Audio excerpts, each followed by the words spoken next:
I really thought you were gonna say I read 2 chapters of Getter Robo this morning. No, I've read the fucking comic, you nitwit. Oh, like there was like no. genuine fear that you were just like, yeah, I just forgot. I just winged it. I was worried about it the whole time. Well, I mean, fair. I've been very sick, so I understand. Yeah, I was just like, maybe you just forgot. Maybe you come in here and you're like, oh yeah, I read arc 14 of Worm. Like, fuck. It's like, oh or dude, what was going to happen? Podcast. I do have to Or finish. what was going to arc 14. happen is that despite me and James having the conversation about, Getter Robo G being the one you read after Getter Robo, that you were going to still read Getter Robo Go in your sick haze. Wait, you're supposed to read G before Go? I'm gonna kill myself. Wait, no, really? Yeah. Ren, I'm gonna kill you. I'm gonna end your life. Oh man.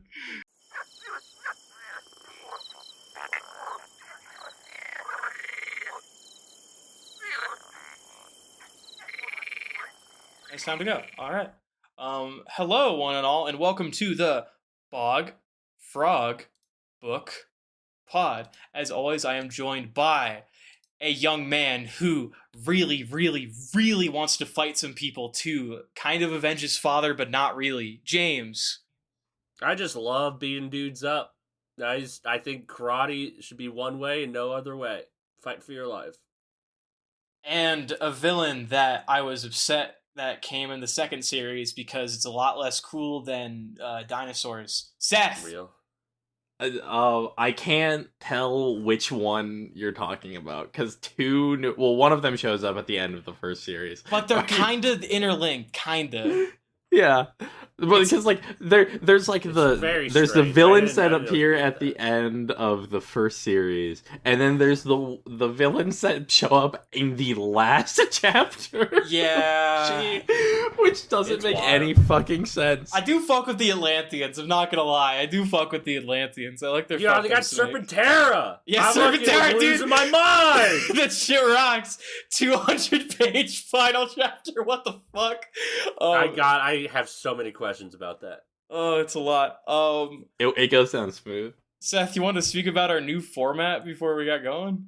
Yeah. So I kind of meant to talk about this in the last episode, but also that episode went long and it was weird. So we're gonna do it now. So new format is we're gonna be mostly focusing on like actual books from now on, instead of short stories like we used to. But so we don't burn ourselves out and die. We're gonna be doing, so right now I picked this one. We'll finish this out, and then we'll have 2 episodes of either two mini episodes of random short stories, or potentially we haven't recorded, or like we have people who want to do this and who we've talked about, or a guest will come on and pick one of the short stories we cover, and we'll do that.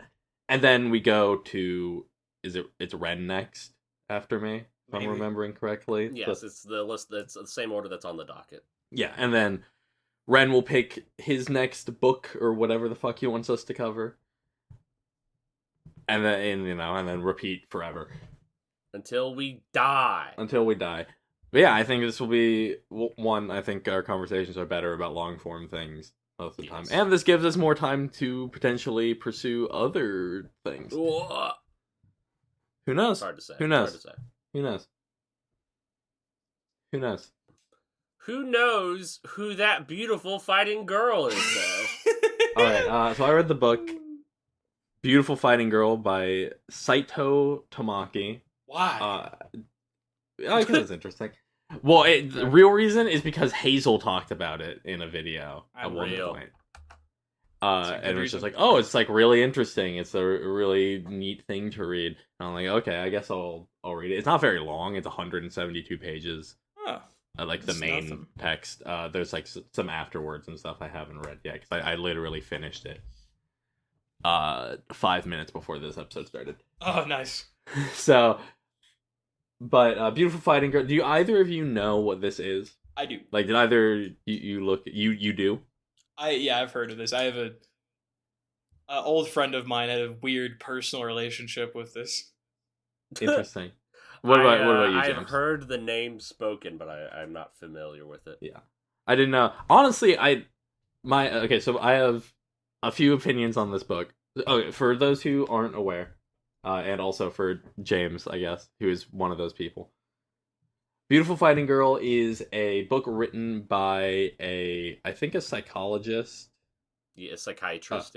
Psychiatrist from Japan who noticed that there's this trend in specifically Japanese media of the beautiful fighting girl, which is specifically a like teenage or like vaguely teenage fighting heroine, basically.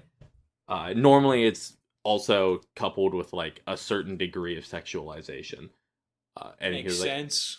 started to look into like other cultures and stuff, and it'd be like, hey, like there are obviously a trend of like Wonder Woman or whatever is a woman who fights things, is not a beautiful fighting girl, because it's more in like beautiful fighting girls specifically like playing off the idea of like prepubescence or teenage like looks aesthetic wise, instead of that kind of like Amazonian, like a woman. Where does Girls with Guns fit into this schematically? He does talk about that. That does come up as one of the like offshoots, or I was digging Girls with Guns shit yesterday, just digging around those movies trying to find some shit. That's awesome. Hell yeah. I was in the trenches. Girls with Guns come up. There's like he creates a bunch of different categories and little things to fit all these different types of series into. But more or less, this book is about him trying to kind of figure out like what the phenomenon of the beautiful fighting girl means for Japan. And like kind of tracing how it has like started to appear in other places after like anime started to become bigger in the West. Like he specifically brings up like, oh, like Buffy the Vampire Slayer comes out, and that's kind of one of the most like prominent Western examples of the beautiful fighting girl, because it kind of leans into that kind of the dichotomy of like, oh, she's a valley girl, and also she's like a valley girl teenager, and she's also fighting these vampires, that kind of deal.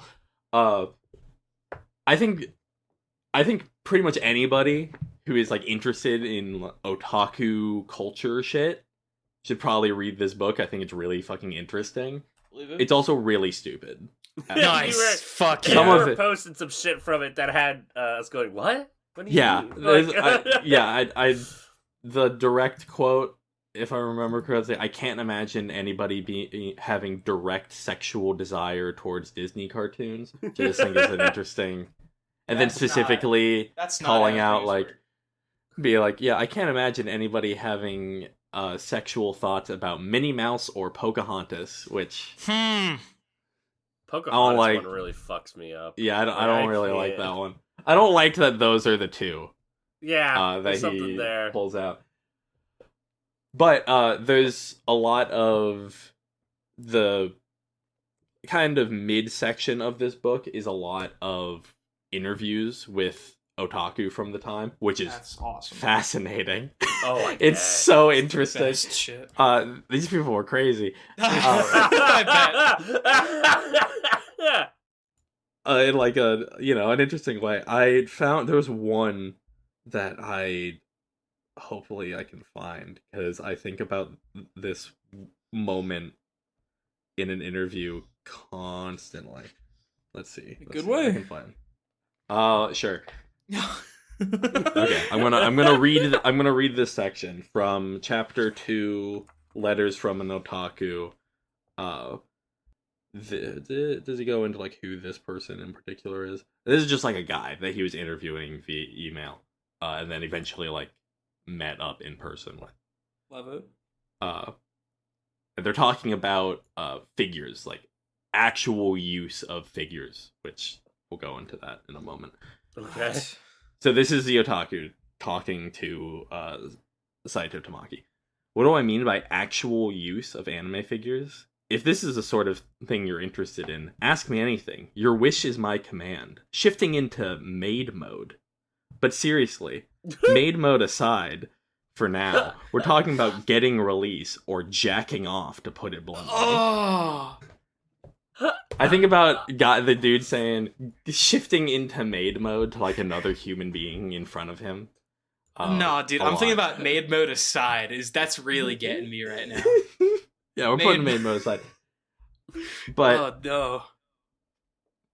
Really interesting book. I don't think I agree with a lot with all of the conclusions it gets to.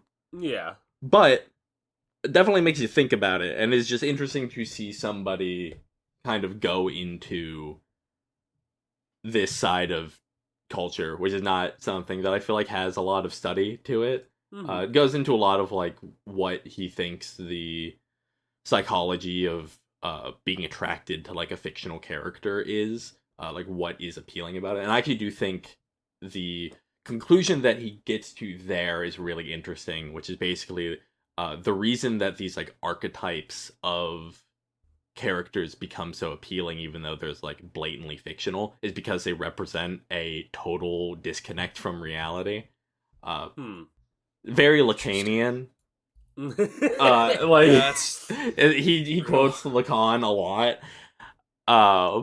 God.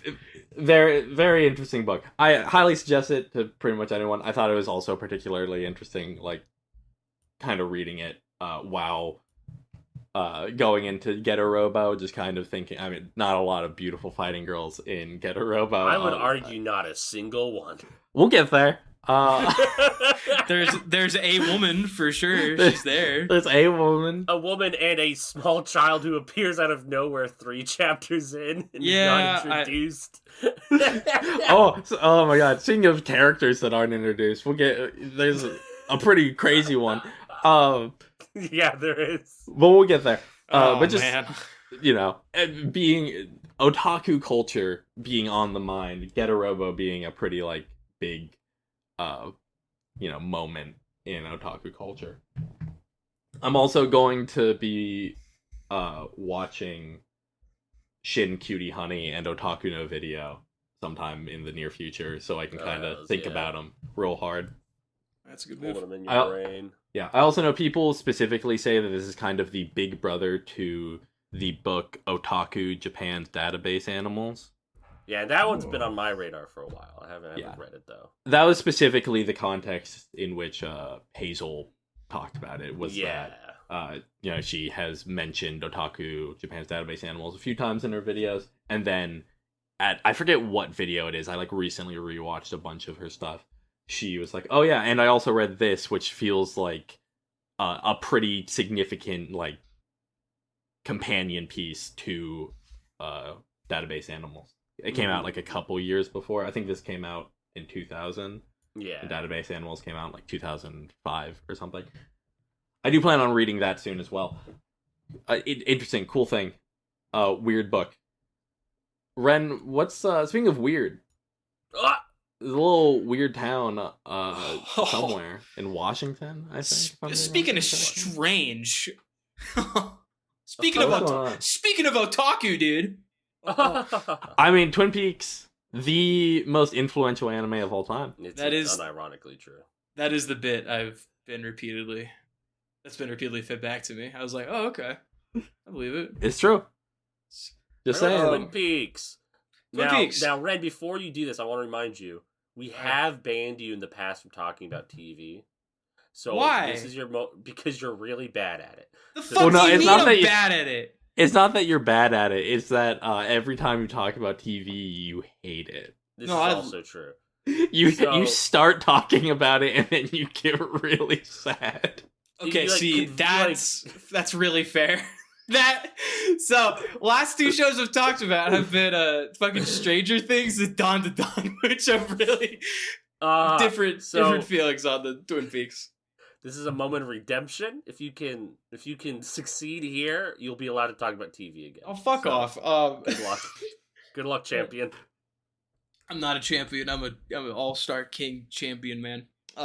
Wait, What? I fucked it. I fucked it up. How much Twin Peaks have you watched? I have seen Twin Peaks season 1 and most of season 2. Twin Peaks is like some of the best shit I've watched of like anything. Yeah, one of the best TV shows ever made. Yeah, just like just probably to me some of the best television. There's very few things I like more. Maybe that one episode of Sopranos that is just stealing all of Twin Peaks valor, which they admitted they were. And I'm like, yeah, dude, you guys did it good. Twin Peaks is a very good show. For those who somehow don't know, it takes place in the epic Pacific Northwest. Do you guys like the Pacific Northwest? Yeah, love Twin Peaks. I really love it. It's pretty neat. You a big fan of it? You a big fan? I yearn. You yearn for the for the mines in the forest. A small town of 51,000 people. Yeah. Do you know the lore behind times that? the size of my hometown. Carry on. Apparently, when they were making Twin Peaks, for some reason, because CEOs are smart people, Evil. They were like, so you can't actually make a TV show about a small town. People don't like it. It doesn't. Small towns don't sell well. So add a 0 to the population of your town at the beginning of your show. So it's just 50. It's like 50,100 something people in Twin Peaks, which makes no fucking sense. So fucking big. Every time I see it, I'm like, that can't be true. But I'm glad there's a good reason. There's an incredibly stupid reason for it. That's so funny. Twin Peaks follows the epic journeys of Dale Cooper as he arrives in the town of Twin Peaks to investigate the death of Laura Palmer after she has been found wrapped up in plastic on a beach. Not epic. Found in the plastic, or she's found buried in the plastic. Haven't you seen the first few episodes? Well, no, I thought they just put her in there like a body. No, she washes up on shore. I'll be honest, wrapped in I have plastic. seen the first few episodes. Most of my memories are, however, merged with the episodes of Psych that are a parody of Twin Peaks. Yeah, where they bring back like all of the details cast members that are mixed up in there. But yeah, I mean, like that's what Petey says. Petey finds the body and then runs up to people, like, wrapped in plastic. Love Petey. Petey's my best friend. Petey is your best friend. That show is continuously really, really good. The first season is great, and then season 2 just really ramps up the level of quality we're dealing with, which I love when the quality gets better as compared to some other shows I've talked about on the show. Steer away. Okay. Keep the path. Keep the path. Dale Cooper is like my favorite guy. Are you a Dale Cooper fan, Seth? I love Dale Cooper. I've talked to, because a friend of the pod, Mike, recently just finished the first 2 seasons. Oh. So I've been telling him, I was like, well, now that you watch Twin Peaks, you get to do one of my favorite things and seek out media that has Dale Coopers in it. Oh, yeah. You go to a Deadly Premonition so you can collect a Francis York Morgan to be one of the Dale Coopers in your brain. There's a Dale Cooper in the Silver Case. There was a really devastating discovery for me as I was watching this, which is that almost every piece of media that I treasure and love deep in my heart is just Twin Peaks, which always has been. Many such cases. Aside from Monster Hunter and Bloodborne, some parts of Bloodborne aside, some parts of Bloodborne aside, which are very Twin Peaks, which with the lodge, which exists in my brain now forever. Fucking Naoto Shirogane, the world's most boring, fucking Dale Cooper, because I don't know, none of the charm. I'm not a Naoto Shirogane head. Are you a Naoto Shirogane head? The two of you? I don't know. I like Naoto Shirogane. It's the detective from Persona 4 that joins your Oh, party? the blue one? Yeah, the blue one. She's delightful. I love She's blue. great. I just think Have you considered that she has... She has a gun. She has... She does have a gun. She has a common rider as her stand. It's great. She does. And that stand has, like, whatever, specializes in death magic, which makes her really strong in vanilla Persona She's 4. Really strong in vanilla Persona 4. Fucking who's cool the detective in Persona 5 also sucks. I think I just don't like the detectives in Akechi. Persona. I think Akechi. I've heard Akechi. I don't like Akechi either. I've heard he's a lot better in Royal. That's what everybody says about everything in Persona 5. Oh, it's actually good in Royal. You just have to play that version again. You just have to play Persona 5 again. The worst thing possible to do. I mean, to be fair, the one thing I know about Royal is that Haru is in more of it, so that seems like good. An infinitely better. That might make the game a little bit more playable. She's just like around. Yeah, just having Haru around and be like, oh, nice, hell yeah. I get to do this social link, dude. I bought a PS4 to play that game.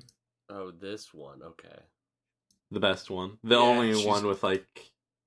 Now hang on. There's a really sad woman who plays Shogi. That's important. I don't care about her. What the fuck did you say, dude? I care about Haru, and that's really the extent of how much I care about Persona 5. That's fair. I mean, I grew up as a youngin' playing Persona 4 and being like, wow, I wish there was more media like Persona 4. If like any single person in my young adult life, it's like you should just watch Twin Peaks. Yeah, I think it would have changed me permanently and done terrible things to my mind and body if I had known Twin Peaks existed. I would have developed differently, because Twin Peaks is just all the cool things I liked, which is a somewhat sassy, younger adult man getting into hijinks and being really good at something. Because my favorite piece of media, Mushishi, is just that, but a little sadder. And with less of a contained cast. Your wish fulfillment is being an adult who's good at things. No, it's an adult who's sad and good at things, James. Keep up. Okay. I'm so sorry. Yeah. James, I'm not... You being sick is really putting a damper on this right now. I'm so sorry. There we. As long as you're apologizing. I'm also just having a great time exploring the Persona wiki. I don't know if, it's really the Megami Tensei wiki. I don't know if you've been on here lately. It is. Yeah. This is a great wiki. It's a brutal one. It's really in depth. I'm just staring at Persona 2 right now, thinking about how good it is. We got to get you back on Persona 2. I'm looking at the gallery section for Persona 2. This is great. I had some moments in Twin Peaks where I felt legitimately afraid, which I haven't had happen to me in media in a long time. Bob, not a fan, man. He's scary guy. Scary dude. There are two Bob scenes. Can we spoil parts of Twin Peaks right now, James? Are you upset? Yeah, it's all nonsense to me. Don't worry about it. Okay. That part where he climbs over the couch and is staring into the camera. I was upset. I was having a bad time. When that woman wakes up from a coma and you see the flashbacks, I'm like, nope, nah, dude. No, this thank sucks. You. Twin Peaks is really good at setting up that tension. Crazy that the thing that is known for tension is good at that. I'm just gonna tell you right now, there are gonna be parts of Fire Walk with Me that I think are gonna make you throw up. Shit, I think you're gonna get real upset. I'm getting there. Shit. There's a scene. Well, okay, because you've gotten to the reveal, right? Yeah, the reveal made me... who killed Laura Palmer. Oh no, dude! Wait. Wait, what's Fire Walk with Me about? Fire Walk with Me is you actually get to see the events leading up to Laura Palmer's death, from her perspective. I'm gonna throw up right now. There's a very specific scene in Fire Walk with Me that watching it makes my skin crawl, and it's great. It's one of the best movies ever made. See, there was the reveal, and then there's the reveal. Because what I thought is that we're doing more Twin Peaks spoilers. James, you fine with this? Yeah, spoilers for the reveal of who killed Laura Palmer in Twin Peaks. I'm just staring at Persona artwork. We're fine. What I really thought was that Bob was jumping between hosts, and he had jumped into Laura's dad. That was my big thought. I was like, oh shit, he just jumped into Laura's dad. He escaped his body, so we still don't know who found her. So we're gonna catch the dad, and then like interrogate him after they figure out that Bob's in there. Then they get him, and the reveal is like, no, oh shit, it was fucking the dad who did it all. And that made me, I've never felt more defeated watching something, just being like, oh no, dude. Yeah, so Was that an intentional bait and switch? I have no idea. Okay. Maybe. But yeah, so one of the things that Firewall, without going into it too much, because I don't want to spoil anything, but one of the things that David Lynch kind of wanted to do away with Firewalk with Me was the idea that Bob completely changed Leland's personality to make him kill Laura Palmer. Oh. So like it's there's a lot going on in that later on. You'll get there. Because right now they're really selling the idea. I'm at the part of the series where they're really pushing the idea that it was all Bob. Yeah, so, maybe life ain't that simple, Which is, good for the story, which is about intense moral complexity. God, I still like I can't describe like the fucking real feeling of when like Bob fully came out and was like, nah, dude, it was Leland this whole fucking time. And I was like, oh no, because I really thought he had jumped into Leland's body, after when his hair turned white. I was like, oh man. Twin Peaks made me very upset. It makes me very upset. That's gonna be a bad time. I'm gonna throw up on my TV. But I'm now a certified Twin Peaks fan. It's now deeply engrossed in my brain. I love a piece of media that really just wants to tell you that sex is evil, and that people are evil. That, yeah. It's always an interesting form of pontification. There are a lot. You should watch more David Lynch things. I really should. After having watched this much Twin Peaks, I need to. I was watching it when I was sick. Only 10 movies. Just saying. It's true. It would be so good. I will say I was watching it while I was sick the first time, and then I got more sick, so I had to stop because I couldn't stay awake that long. And then I started watching it again, and then I got more sick again. It's been a really fun month for me. Yeah, it seems like you've been having a wonderful time. Yeah. All right, do you have more thoughts about Twin Peaks? I think that if you haven't watched Twin Peaks and you like media about a cool guy being frustrated that he can't do his job correctly, you too will enjoy it. But now we need to talk. Day, baby. Well, yeah, but you get through your day to day with the help of your new best friend. My new best friend. Any guesses? I'm gonna give me a sec. I know your old new best friend, but I don't know your new best friend. Is your new best friend Jurassic World Dominion? No, it's Dog Man. Yeah. Wait, really? The Dog Man. Y'all know about this Dog Man? It's been in my. Well, yeah, we talked about my place of work. We talked about my favorite piece of Dog Man lore, which is that Brandon Sanderson's kids got really upset when Stormlight 5 outsold it on the New York Times list for a bit. Real. Dog Man's good. So I've seen the movie. Have you guys seen the movie? No. Do you know what the premise of Dog Man is? I know the premise of Dog Man. The head of a dog on a cop. Yeah. And how you got Dog Man. You got a homunculus running around solving crimes as a Dog Man.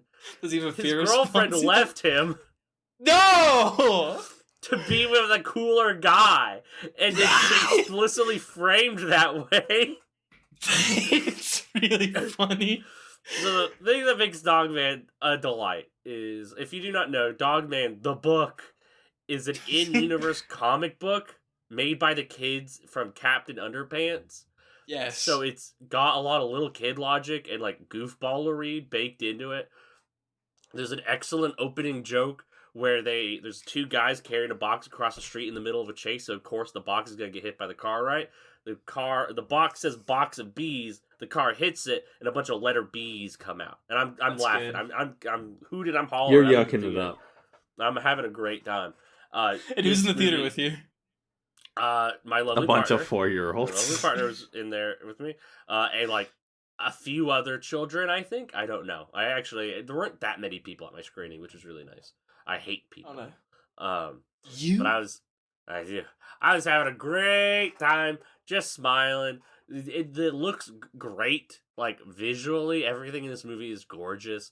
The action is really well done. I watched it the first time after watching this because I thought it was by the same studio. It's not by the same studio. Don't make my mistake. But I watched the Peanuts movie thinking that was the same studio. It's not. Peanuts movie rocks though, except it does not look as good as Dogman does because the environments sometimes look like they're out of Roblox. It's kind of insane how bad those environments look with the character animation is so good. That's not important, except to say Dogman's environments look gorgeous. There's a bunch of fun repeating jokes in the background. There's a rave store, which I found delightful. All the different stores are really delightful. The action, there's a lot of good action in this. The climax, spoilers for Dogman, cover your 5-year-old's ears. Part of the climax of this movie is a building comes to life. That's good. And so they have to use a giant mech to fight the building, and then a bunch of other buildings come to life. And it's just a big fucking brawl, and I'm hooting, I'm hollering, I'm slapping my damn knee, having a great time. My only complaint with this movie is the second half gets a little bogged down in emotions, which I found tiresome. Yeah? It's a children's movie, man. Yeah, and I think they didn't need emotions. They could have just done more slapstick for 2 hours, and I would have been happy. What emotions got you down in particular? All right, so let me tell you. So there's Dogman, right? He's the main guy. He's of course. He's a super cop. And then there's Petey. He's a little tabby cat. He walks on 2 legs. He's a man cat. He goes to cat prison, which is a distinct thing from normal prison, which seems wrong morally to like segregate the prison system like that. But I'm not gonna worry about it. He goes to cat prison all the damn time. And so he's like, you know what? I need somebody like me to help me fight Dogman, my arch nemesis. This is all tracking. So he makes a clone of himself, except it's like a little baby version of him called Little Petey. Now, I do like Little Petey a lot. He's a sweet baby boy. He's got little nub hands. You know, he doesn't have fingies. He has little nubs. I found him delightful. Okay. Problem, though, this introduces a whole emotional thing of like, Little Petey's my son, except my father abandoned me, so I don't know how to be a father, you know, and it's goofballery. Except then the dad comes back, and it's like, oh, my dad is so bad. Sometimes people are bad, Little Petey. You have to learn this. It's fine, whatever. But I wanted to watch, like, Dogman, like, chase a ball for 5 more minutes, you know? Like, I don't know. Just do more goofballery. That's what I was about. But I was having a great time. I love Dogman. He's my best friend.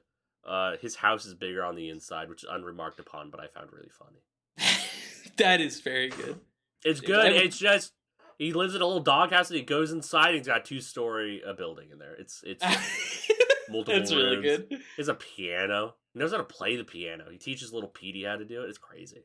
Is this gonna get you back into your Doctor Who arc? Maybe. I mean, a new season came out. People said it was good. So seems like you. I don't know. You didn't seem to believe that. I don't believe. No, I said that in a way because I heard it was good, but also a lot of complaints about it. But the complaints I heard about it just sounded like the normal complaints Doctor Who used to get before it was trash fire, and instead it's just like, yeah, it's a serialized science fiction show on television. Sometimes some episodes aren't going to be as good as others, sort of thing. Like, I don't know. So a good show. Yeah, that's fine. Who cares? Yeah, it's a little adventure time. As long as each episode isn't a burning trash fire and making me angry at the idea of the show, like, I think I'll be fine. But yeah, Dogman is really good. If you have a child in your life, show them Dogman. There's a lot worse things you could do. Like, you show them, like, Faces of Death. That would be a lot worse. I think that'd be better. I think you should show those kids Twin Peaks. No, probably You not. can do it. I think they would really like the coffin scene. I Oh, think it would make them real uncomfortable. Yeah, Dogman's good. I don't know if I have much else to say about it. I did also watch the Captain Underpants movie. I rewatched that because I'd seen that when it came out. I was curious if I still liked it. I do like it. I like it less than I did originally. Mostly because the guy who plays the white boy isn't very good at playing a child. Kevin Hart already kind of sounds like a little kid, so he doesn't have to do a lot of work to like sound like a child. Who plays? But the little white boy. Thomas Middleditch.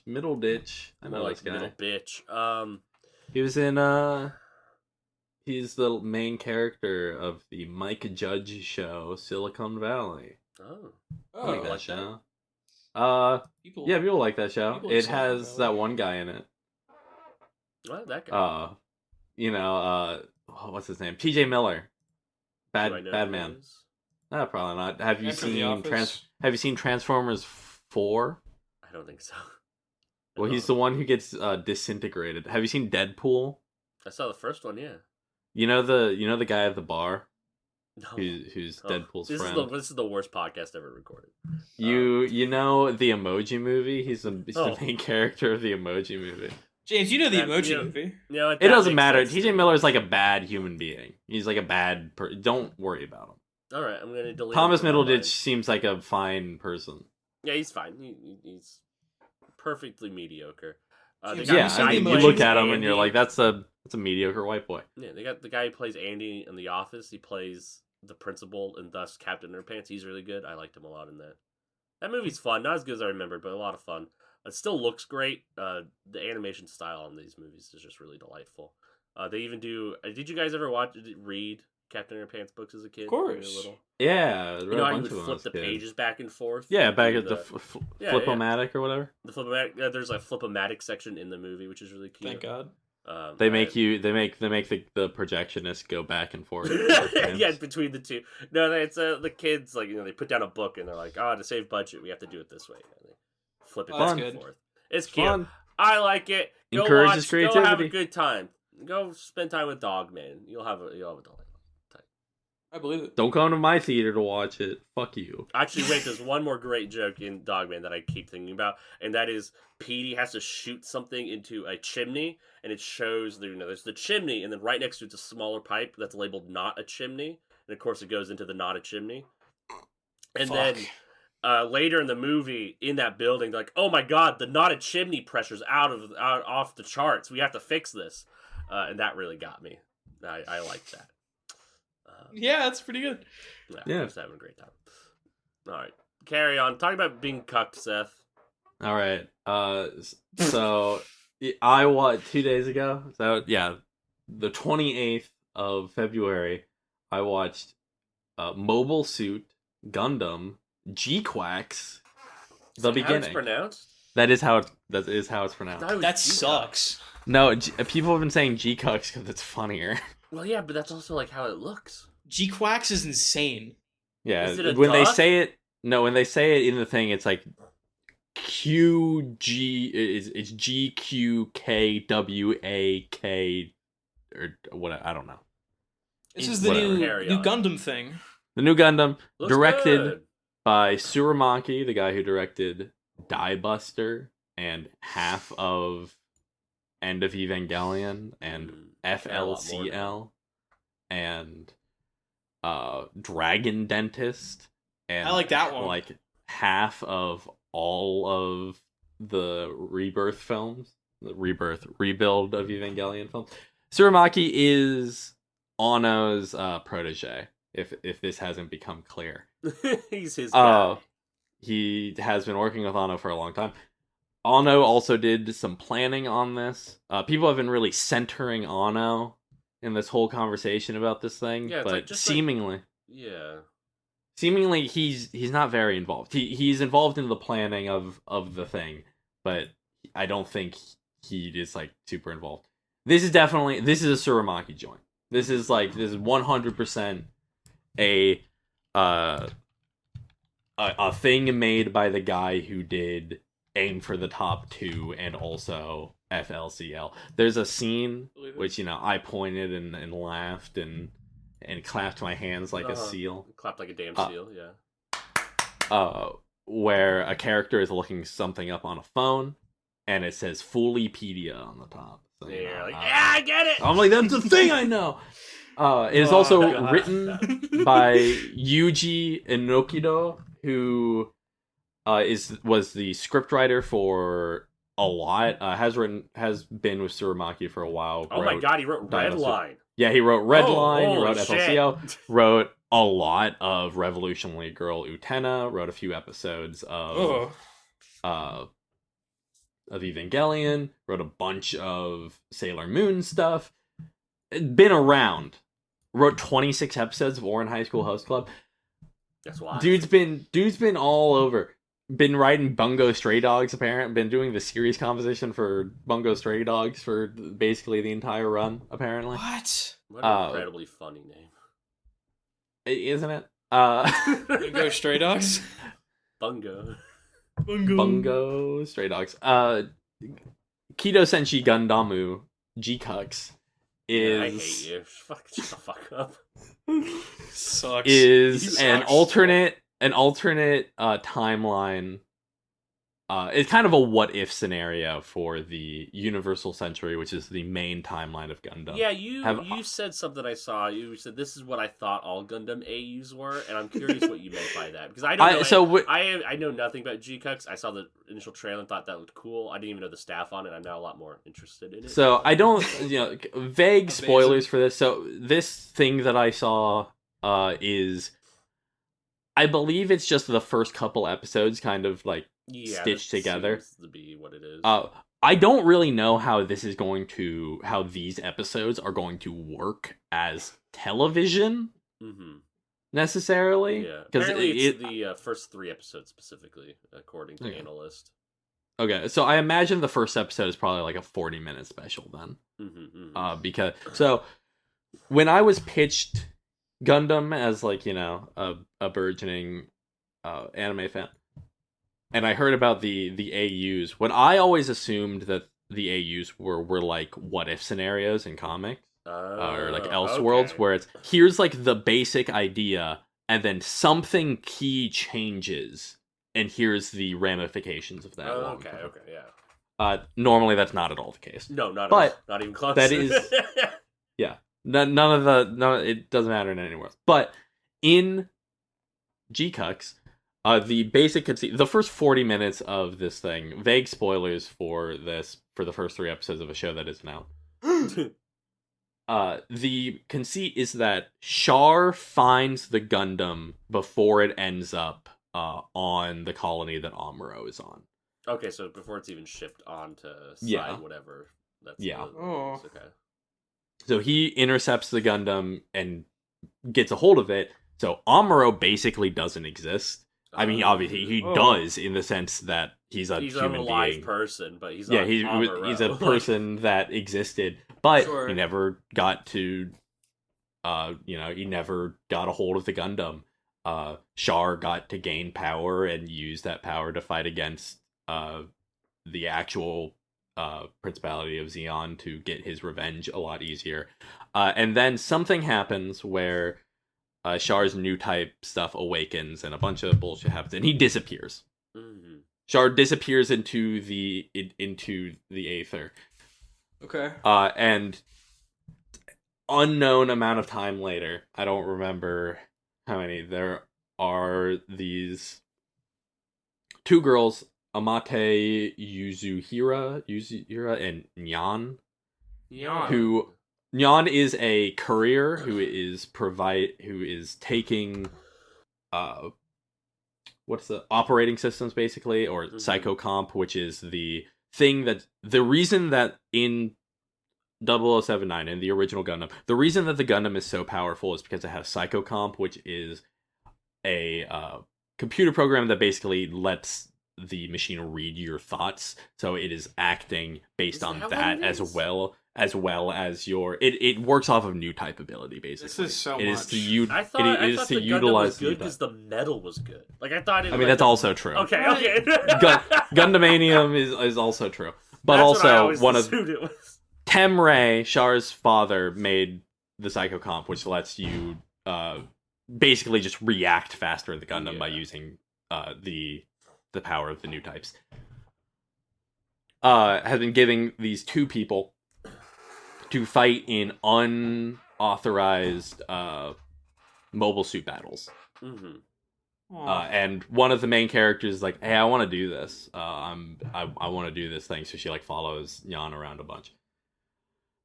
This is two things. It is a pretty fun like reimagining of what the UC timeline could be. Very stylish, very Studio Kara, which is the studio that did the Rebuild films. Yeah. And Anno's studio specifically. Yeah, it's Anno and Tsurumaki's studio. Very, very Studio Kara feeling in general. So if you've seen stuff from them, like you kind of know the vibe.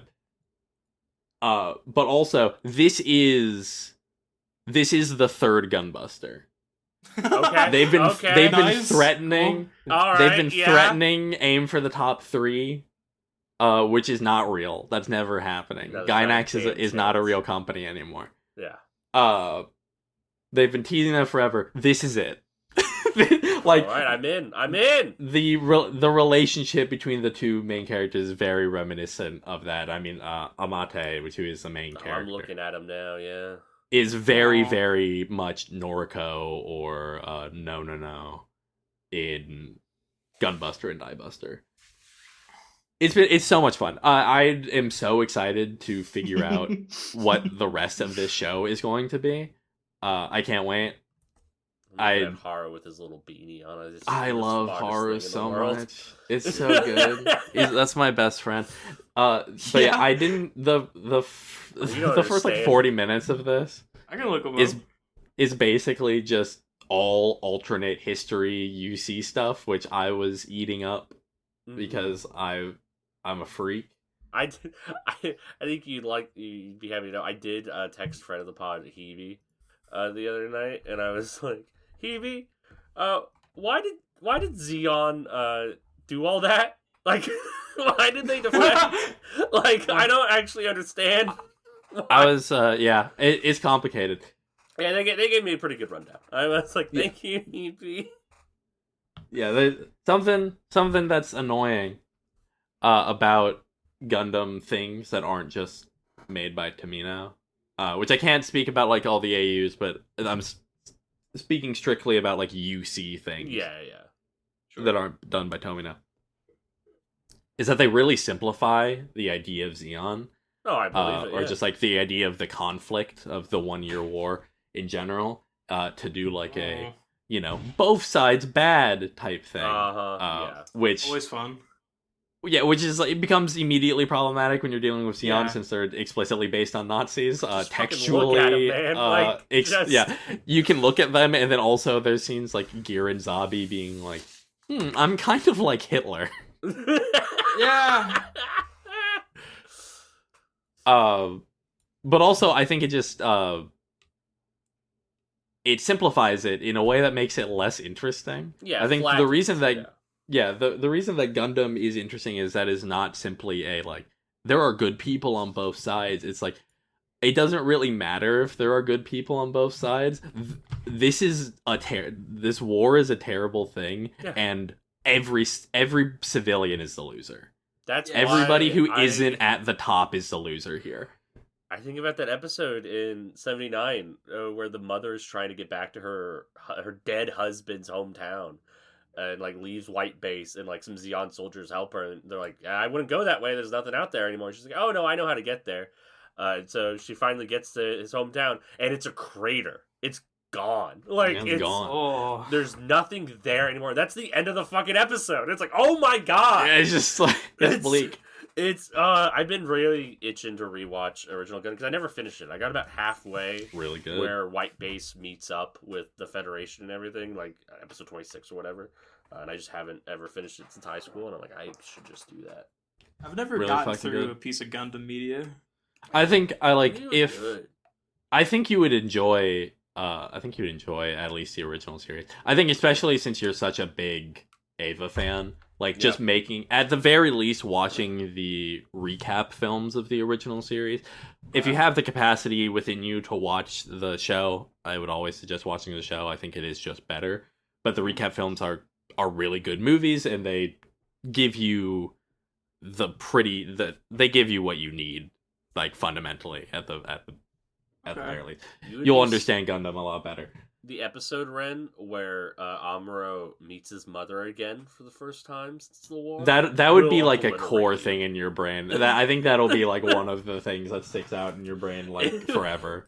You'll be a I think about that. Person. It's so good. I think about that episode all the fucking time. I think it will have a good impact on my brain space when I check it out for the first time. Yeah, check out G-Cucks if you want to. It's in a lot of theaters right now. I'm very excited for it. I'm excited to see what happens with the rest of it. I also I was watching it and I was just like, man, I should catch up. By catch up, I mean I should start getting Yamato pilled so I can get ready for the Anno Yamato movie that's coming out. Oh, cool. My father's favorite anime. That's true. Really? I mean, he knows it as Star Blazers. Your father's seen an anime? Yeah, he loves Star Blazers. Loves Star Blazers. God bless. He was telling me once he would draw in class, specifically the explosions, like the way they would draw explosions in Yamato. He'd be he would try to redraw that in class and stuff because he was so fascinated by it. That's awesome. And I was like, dude, you gotta watch Gunbuster. I was like, dude, if that shit's doing it for you, some of the mechanical detail, oh my god. My dad's, the only anime he's seen is fucking, Dead Man Wonderland. Did you make him watch that or something? Fuck no! I came into that when I had started living with my mom. I came back to my dad's house at one point to pick some stuff up, and him and my younger brother were just chilling out watching Dead Man Wonderland. I was like, "What the fuck are you guys watching?" He's like, "Oh, we're watching the show your brother likes." So my brother was like, "I think it's fine. I don't know." It was weird. I remember a buddy in high school recommending the manga to me. He's like, that's my favorite thing. I was like, okay, I'll read it. It's crazy. This is when I was first starting to read manga, and so I read the first chapter, and I was like, no, I'm never gonna take his advice again. That's terrible. It's so bad, dude. Come on. Nah, dude. Nah. That's some dog shit, dude. I was even pickier then than I am now, and I was like, nah, I'm good. I think Dead Man Wonderland's fine. I think it's fun. I didn't fuck with it much as a youngin', and if I didn't fuck with it then, that woman is good now. There's that scene in the manga where one of the women prisoners is beating the shit out of whatever that idiot main character's name is. He's so funny, and it's just beating him to a pulp, and it's if you don't die, how am I supposed to come? And I think about that a lot. This got ideas. This is doing something. See that's pretty fucking it's pretty funny, good. Dude. It's pretty good. That's Jesus Christ, that really got me. No, dude. Damn it. Speaking of things that really got you, tell us about Monster Hunter Wilds. That came out yesterday, 2 days ago, or 2 days ago, I think. Yeah, How many hours you put in already? Give me that number. Okay, let's check Steam. No, I know off the top of my head. I've already put in 17. You put in 2 full shifts. Yeah, you've been sick, so I've been just do it. For the audience, I mentioned earlier. I discovered earlier this week that I am allergic to penicillin. And I was given penicillin for tonsillitis, which I had the previous week after having a really bad cold the week after that. So I've essentially been out of work for 3 weeks and been stuck at home, mostly out of school too, doing nothing and being in a lot of pain. And I thought it was finally done until I'm allergic to penicillin. Insane. My only allergy. So I was coming off the end of this stupid fucked up allergic reaction, and I'm like, oh my god, I almost forgot. Monster just coming out. That's a lie. I did not forget. I was just hoping I'd be well enough to turn on my fucking computer. It turns out I was, and I had it pre-ordered and preloaded, dropped it in, played 45 minutes, felt too sick, went to sleep. Next day, I was like, I need to play Monster Hunter. I'm going to the walk-in clinic again. And they're like, thank God you came into the walk-in clinic. This was about to get a lot worse. And I'm like, how much worse? And they're like, ugh. And I'm like, that's good. So they put me on a steroid, made me functional, and I'm like, well, I'm not going back to work because my work is in a desert, You're dying. and I have a rash on my whole body that gets worse when it's hot, and I have to put on a fan in the middle of winter to keep it cold enough in my apartment to not die. So let's just try and play Monster Hunter, and then I just kind of dissociated, and I beat the game. Which came out Friday. Wait, you beat it? What do you mean you Like beat you're the game? done? I beat Well, I guess you're not done. You got other shit to do, but like No, you I beat the beat- story? Yeah, the credits rolled. Holy shit! I beat it. Dude! I beat it like midday yesterday. Oh my god! I was feeling fucked up. I think I at 14 hours. I was like, "Oh, is that an Elder Dragon? That's crazy! Oh shit, the credits are rolling." Which is like not normal behavior for a man to do, but granted, I've been really fucked up, so I just kind of took it in stride. And I was like, well, at least now I could play high rank and fight some of the later game monsters for the base game. I get to do the post game, which is really cool. Which, it's inherently really silly that this happened this quick, but that's fine. The boy ain't okay. I've been really bad. I'm still pretty itchy. It's not good. Just a little, I think it's beautiful that you get to sit at home sick as hell playing video games. I think it was good. I'm happy. It was good for your soul. I'm about to get a paycheck with I think $100 in it, but we make do. I'm like thinking about that paycheck and just going, oh man, A little scary. yeah, it's not great. I mean, I've been very, very ill. It's not been good. But Monster Hunter, great, better than ever. I don't know. It's great, but they took away the mechanic they added in Monster Hunter Rise, which turns you into Spider-Man. Oh, and I get that game look fun. Yeah, that game is like the most I don't fun know. you can have playing Monster Hunter. So I'm of two minds about this Okay. because I'm an asshole. You are a That's good. bastard. Which is I played Monster Hunter Rise is the Monster Hunter game I've played the most of, which is Interesting. not a lot. Like 20 hours? A lot? Ooh, less than that. Okay. I probably played a solid 8 hours maybe. So I haven't played a lot of Monster Hunter, but I playing Monster Hunter Rise, and I'm looking at I start looking at Try 4 and Gen Ultimate, and I'm like, I kind of like the way that these look like they suck. Yeah, I kind of want the shittiness of those games more than I want the incredibly fun, fast-paced action of Monster Hunter I Rise. I get that. It's entirely fair. I have not a lot of friends I talk to actively. Yeah, it is. I have a lot of people I've played Monster Hunter with who will just kind of stand by I hate that Monster Hunter is playable now. Okay, dude, cool, dude. That's fair to a point, but Game also, should hurt me more. Shit's cool. Shit's fun. I do understand that the game used to take 10 hours to get to your first hunt a monster quest, but we are in an age where things are a little bit more accessible. I do also want to preface for the both of you, this is not the first time this has happened. So the first Monster Hunter I played, time these games come out, somebody's like, it's bad because I think no, I'm talking about me beating it in 10 hours. Oh, okay, yeah. When Monster Hunter 4U came out, that was the first Monster Hunter I had been an engrossed player for, as a new game coming out. Yeah. That was when they were doing the eShop. Some people get beta codes, other people don't, and my buddy got one and just was like, I just uninstalled it. I'm like, I'm gonna strangle you, and I hope you die.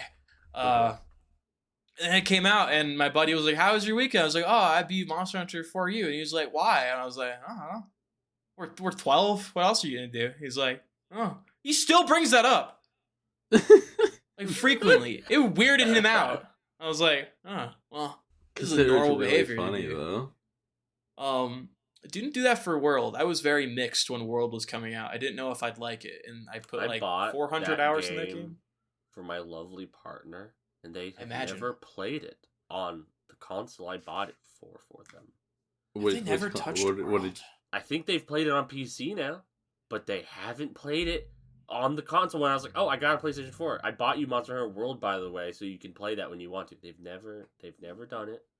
And I've been shaming them about this for years, and I want to have it on the record now. I just want that out in the world. Carry on.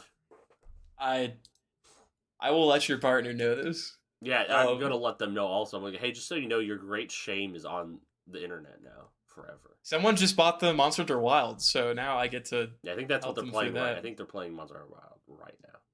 I believe it. That game is very good. They have once again been like, let's make it easier for new players, which for me, let's make it more abusable in its mechanics, which is always fun. I think in the entire story, I only had like 2 or 3 carts, which is like 2 or 3 deaths, which is too many, but that's fine. There's a new Rathalos, and it was very rude. So when you get carted away. Yeah, a bunch of cats pick you up in like a wooden cart and then dump you on the ground. I saw a fucked up cat on Blue Sky today. I believe it. Why was it like that? Are you talking about Metallica? Which fucked up cat? It was like an octopus. Yeah, there's a new octopus monster called New Udra, and if you killed enough times, you get gear for your cat that turns it into an octopus. I don't like. Have they brought back the Sonic cat yet? Give it like a month. Sweet, okay. I don't remember if it was in World. It was in Rise again. It was a little Sun Cat and you had a little Tails dog. Yeah, it was in Generations. It was in 4. I did not know that it was in more than that one game. It's been in a few games. I mean, they always do shit with Sonic. That's crazy. It's fucked up. That game was like the 4th highest concurrent player count on Steam ever. Yeah, it was huge. It's fucked up. Massive game. People fuck with Monster Hunter. Final Fantasy 14's numbers went down when it launched. God, I fucking That's imagine. So funny. There's a lot of crossover. Oh yeah. Crazy because it's not a good game. No, I can't stand it. My buddies in town fucking love that game. I'm talking about Monster Hunter. I cannot get my. I'm saying Monster Hunter. What the fuck? I was talking about 14. I can't get around it. How dare you say that about Monster Hunter? Monster Hunter is not good. It's bad. I mean, I think it's pretty good. I just can't get into it because it's a forever game. I did learn something about Monster Hunter 1 that made it sound really interesting. I can't remember what is the thing? Is it you can headlock the Rathaline and then you can punch it? It was some shit of just like a weird mechanic. I was like, oh, that game is strange. I'm gonna scroll through the DMs I have with my friend who sends me things. I'd really like to get an emulator running and play that. I think I'd have an interesting time. It's probably bad. It's probably not great. I watched that K-Bash video and he was the K-Bash video. I was like, maybe Monster Hunter 1, not for me. 2 though. 2 seems cool. I like 2. 2 seems really good. I'd started up in Generation 3 when a lot of like people who call themselves veterans started, which I don't like to because I'm like I didn't start in like Generation 1 or 2. But yeah, Generation 3 is when I got started. I tried playing the PS. I played Unite. Unite's fun. It's one with the Nargacuga. Here's the thing that my friend told me. What's that? To use your weapon, it's Ape Escape style on PlayStation 2. I'm like, holy shit. It's an Ape Escape. You're swinging your sword. Nobody told me this. Is it an Ape Escape? Yeah, you swing the sword with your right with the other stick. Yeah. I did not realize that. I'm like, maybe Monster Hunter 1 is a good game. I don't know. Monster Hunter, the best. It's also Never Dead works. Essentially sold the PSP for its entire lifespan in Japan. Just existing Monster Hunter, which, love to see it. Love to see an indie darling like Sony finally get their sales. But yeah, they reintroduced the Odogaron, which is a Gorgon. Oh yeah, I offset. know about that guy. You guys, I used 2 words, and I was like immediately thinking I just said Like nonsense. Yeah, Maybe you 4 could've people said understood anything. that. Psychic gets it. Psychic gets those words. Well, not Sky here. might Yes. get one of them. Sure, man. I don't know. You guys like the Odogaron, right? You guys like the Fulgur Anjanath? Yeah. You guys like the Zoshia? Yeah. Zulu? Hey, New Seth, Udra? Can you tell me about In the Palace of the Birds? Well, fuck me, I guess. Yeah. What are some Final what are more thoughts. thoughts about Monster Hunter Wilds? Cutting you off for being a bastard. It doesn't have. People should buy it more so that the next Monster Hunter game. Buy it more? Gets. Dave, People should buy what do you more. mean more? People should buy more copies so that the next Monster Hunter comes out quickly. So We I were can just talking beat about the it being main like story number again. 4 on Steam. Well, yeah, Well, it it's should not be number one. though. Ugh. There's one thing I care about in this world, and that's killing my dear, Getting more Monster Hunter, apparently. getting more Monster Hunter, and killing my good friend the Odogaron and wearing its skin, and I need that to happen again. Does this game have any Um, relationship to Tom Clancy's Ghost Recon Wildlands? Why are you mentioning that Just thinking about it. specifically? All right. Are you We a should play Wildlands Ghost head? Well, no, Good I call. like Ghost Recon. I think that game's pretty fun. I think- don't no, know if I've ever Breakpoint. played- I've never Um, played a Ghost Recon. We should play a Ghost None of Recon. them? They're really fun. They're Destiny military shooters. They're really funny. My buddy likes them. It's a great waste of time. I really liked Rainbow Six Siege. Spent a lot of time on that. I- You did. It's not. They're nothing like that, but they are destinies where you get to pretend to be a tier 1 operator. What does that mean? I played- Yeah, okay. Check the comms. Oh. We got a tier 1 operator in front of us. Person who stuck his dick, sir. You get to do that for like 2 hours. It's great. What does that have to do with Destiny? Because you're collecting loot. You're collecting. It's a schluter. But Yeah, it's a okay, schluter. you know what? I don't care anymore. In the Palace of But I you played a get lot to of pretend Tom. Gay Played a lot tier of 1 Tom operator with your straight Clancy's friends. Ghost Recon Shadow Wars, the 3DS tactics game. I bet that's good. Sure. I bet that's good. Now, because James it's- won't mention it, what do you think about In the Palace of the Birds? All right, have you guys ever heard of I think I've mentioned him once or twice. You ever heard of Baxter? I do know of Baxter. Yeah. So Okay. you- Okay, I feel embarrassed that I forgot what this is. 'cause Oh I did no, is search this it his up. VN? It was like, Yeah, there's so- an unreleased instrumental track created by the Beatles, and we're going to talk about it right now. Yeah, that's we're this is what we're I was gonna lose pivoting my to. mind. Oh, Would have been sick. and the Palace of the Birds is a quick. It's like 20 around minutes 20 is to what, 30 minutes. Baxter Yeah, was saying. Yeah. yeah, around 20 minutes, 20 to 30 minutes. Visual novel that Baxter wrote. Good friend of the pod. We mentioned a lot. There will be A lovely inspiration. a lovely inspiration. I'm telling future James Yes. to put a link to In the Palace of the It Birds will be- itch page It will be in there. in the description.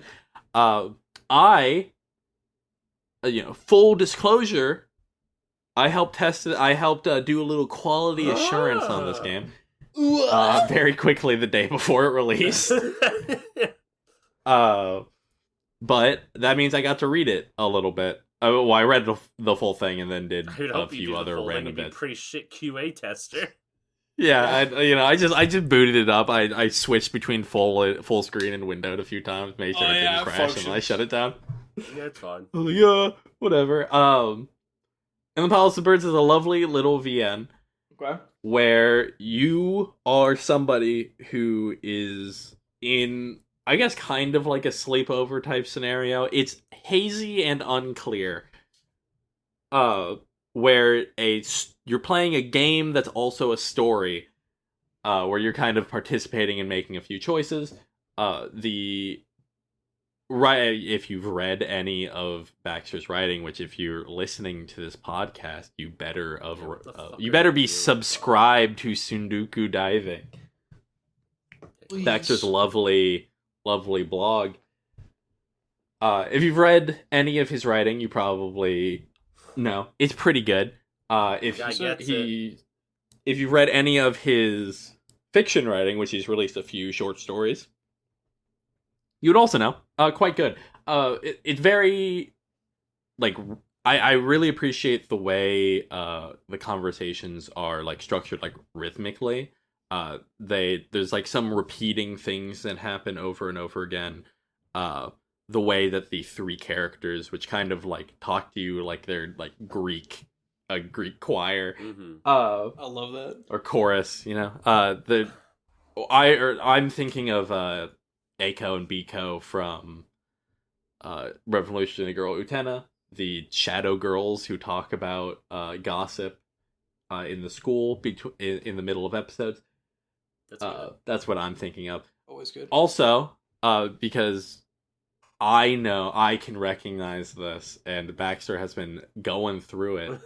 Definitely a little Suda 51 in there. If you're a fan of Suda 51's visual novel stylings, these is not at all the same thing, but there's a little bit of that in there. Highly recommend it. It's like 20 minutes long and it's free, and you can even just play it on your browser. Because Itch is a miracle. Itch is a beautiful miracle company. Oh yeah, In the Palace of Birds is lovely. You should check it out. Read it. Maybe even give Baxter $1 for fun. Give him money. Give him your money. Give him your money. And also, you find my name, which also links to the podcast, I believe. Oh shit, I didn't know that. Now I have to. Yeah, find my name in there. It's not hard. you won't. It won't be difficult. There aren't that many names. There aren't that many names in this thing. And I'm one of them. Go check it out. All right. Any thoughts? Any questions? No. I've been meaning to play it ever since it came out. Fucking check it out. I've been doing other things, but read the damn visual novel. Yeah, I will. Speaking of reading visual mediums. Yeah. Nah. For this podcast, this one. we read 2 manga just now. We did. Really just kind of felt like one manga, but yeah. I don't know. I can't find any concrete things on like why they're 2 different things. Yeah. We'll talk about that in a moment. So we read Getter Robo and Getter Robo G. Boo! I'm going to go into a little bit of history. So, in the late 60s, a little series called Tetsujin 28 came out. Tetsujin 28 is widely known as the first proper mecha series, which follows a young boy, Shotaro something or other, which is where the term Shotokan comes from, if you ever wanted to know that. I learned that from Beautiful Fighting Girl. Yeah, the term Shotokan comes from the main character of Tetsujin 28, because it's a small boy named Shoto who wore tiny shorts. Like most young boy protagonists in mecha series, honestly, that's kind of one of the things. They love shorts. Yeah. They love tiny shorts over there. What was I saying? So Tetsujin 28 came out. Big robot. But just want to say, only one robot. There are other Tetsujin models, but this robot is one solid object. One guy. And also, you don't get into it to control it. You control it on the outside with a remote control. And sometimes it acts on its own because it's like maybe a little bit alive. I want to do a correction. You said this comes out in the late 60s. It comes out in the late 50s. Is that the late 50s? Yes, the manga starts in 1956. That's before cars existed. That rocked. Because you said it, I was like, that can't be right. Tetsujin. I thought it was like late, as in like 66 or something. That's when it ends. It ends in 66. That is okay. The manga, at least. I don't know about the TV show. It's not like I can really experience this original thing. Yeah, so, it's not exactly out there. Yeah, it's not like you can't watch the anime and you can only read like 8 chapters of the manga, and I have. Trust me, I have. And let me tell you, the Tetsujin 28 hasn't even fucking shown up yet. Oh, man. I'm waiting like 4 years. Fucking brutal. That happens. Robots, fucking sick. And then a little guy named Gonagai shows up. A little you guys know about pervert this guy? A little freak pervert named Gonagai from society, Gonagai, who needs desperately to continue drawing manga, or God will make him shit himself to A death. 79-year-old man who, frankly, seems like the type of guy who should be dead. 79 years young. He's still alive? He's Here's still to 79 alive! more. Kill that motherfucker. No, we need more of whatever Kill that he's doing. motherfucker, dude. Gonagai came around, did a lot of shit, but specifically, Mazinger happened. Yeah. Mazinger Z is Very popular. the first piloted mecha, and also spawned a massive TV show, I read 70 the first something 2 chapters episodes. of it a while ago. It was delightful. Totally fine, totally good, pretty good. Gonagai, I don't remember it. Around that time, also had an assistant named Ken Ishikawa. Ken Ishikawa would eventually go to Gonagai, or Gonagai was eventually approached, and a company was like, "Hey, we need like another mecha series. We need to do something else." Gonagai talks with like his assistants and whatever, like they start brainstorming, and eventually Ken Ishikawa and Gonagai come up with the idea of, instead of just one robot, what if there were 3 robots and they combined into one thing? God, they're so fucking smart. They're the smartest people to ever Literally exist. smartest people in the world. And the Gonagai was like, yeah, it's incredible. That's a great idea. I have a million other things. I'm the busiest man in manga right now. aside I'm from busy Tezuka. creating.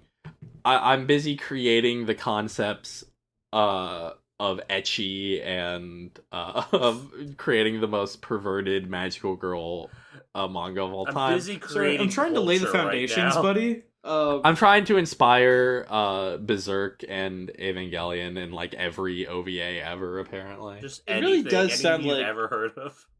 It sounds like this dude is ripping off Power Rangers for real, though. For real. I don't remember. I'm trying to remember when. Well, okay, so the first Power Rangers to have a giant mech would have been Battle Fever J, and I don't remember when Battle Fever J came out.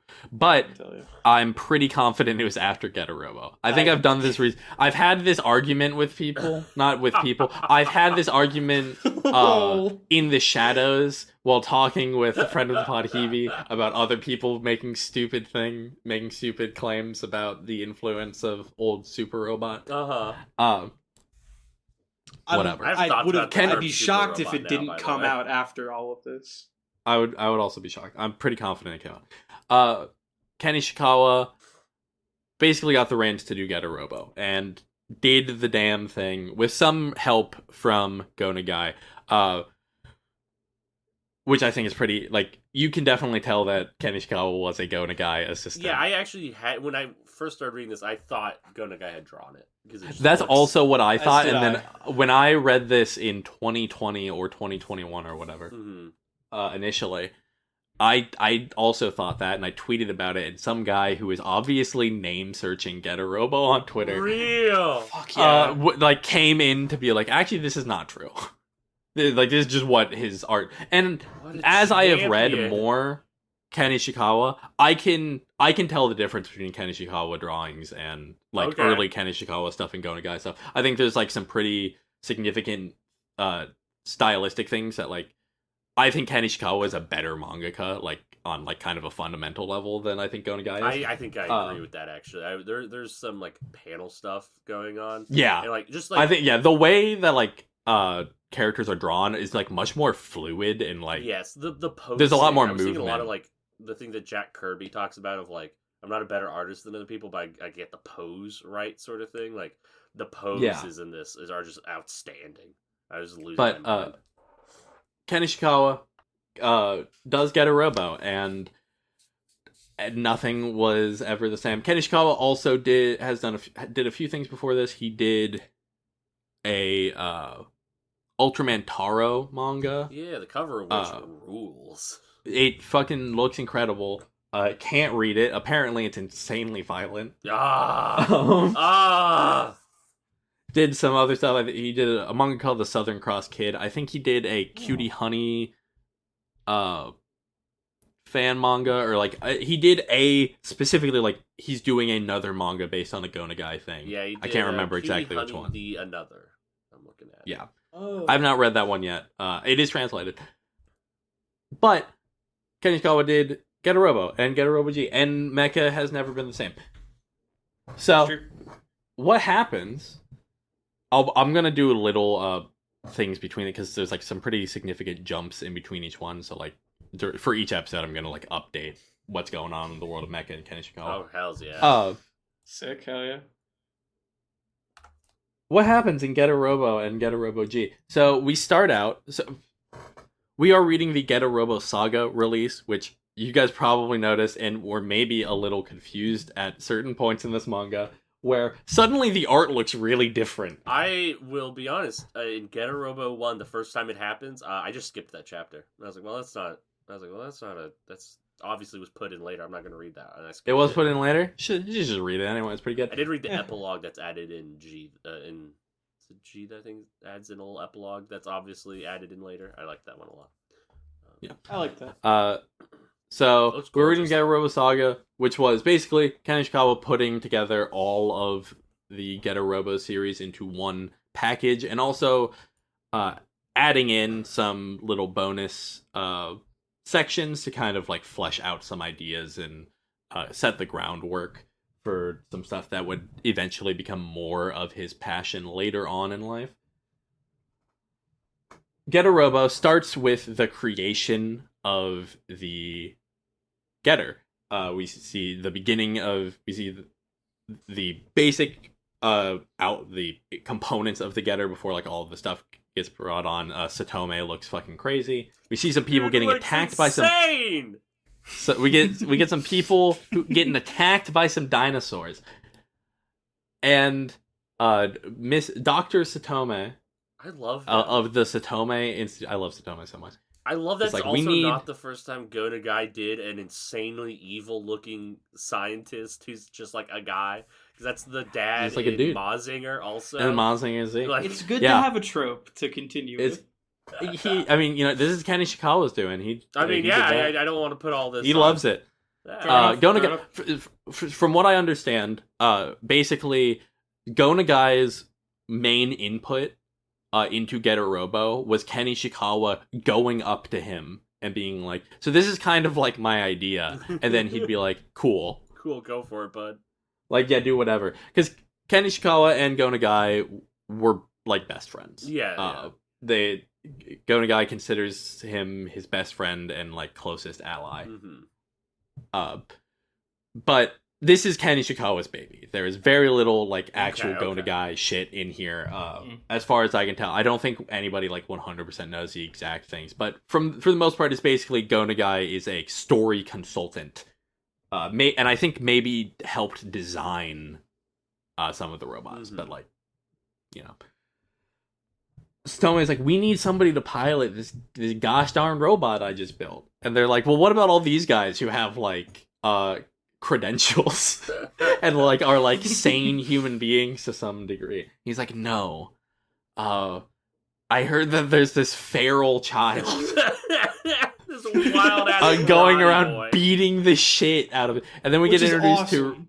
to we get introduced to Ryoma Nagare or Nagare, who is beating the shit out of this entire dojo of people to avenge his father and show that his father's karate technique is actually the only karate technique that matters. And also the only reason to do karate is so you can survive. And he's you need to. He gets abducted by the scientists. The government. And he's like, hey, I don't really want to, like, I don't know what I'm doing. What's going on here? What's happening? And they're like, you're gonna do this damn thing. Again, Dinosaurs are here, bud. Dinosaurs are here. Crazy. We also learned that dinosaurs are doing, like, experiments on humans. Yeah, it's the fucking coolest. Dude. Ryoma pilots the Getter, does cool shit. And then we get another. We're like, okay, we got this other fucking Getter. Like, so we need somebody. We have three Getters. We got 3 Getters, and we have nobody to do this other one. what if we got this guy who has been running a militia of teenagers, and also he's like he's an animal. He's a fucking terrifying creature. He's so cool. He's so this long. also. Yeah, we get Hayato Jin, Mr. Hype Moments and Aura himself.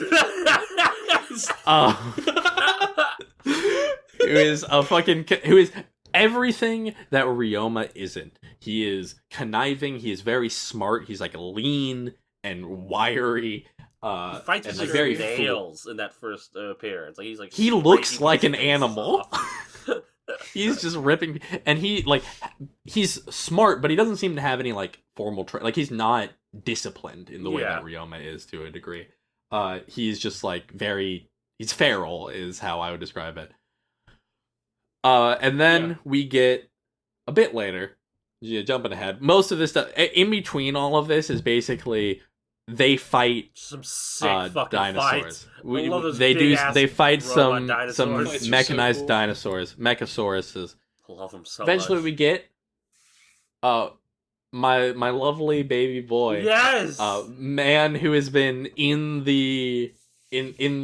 a retreat, a solitary retreat in the mountains for like months or whatever. Captain of the Jiu-Jitsu club, Musashi. Musashi, the last name that I can't remember. my king. It's like a Musashi Tamoke or something. Can't remember exactly. Doesn't matter. He's wonderful, lovely boy. He's the heart of the. So, how people kind of describe it is that Ryoma is the muscle, Jin is the brain, and Musashi is the heart. This is kind of the trio that will make up all of the Getter teams from now on.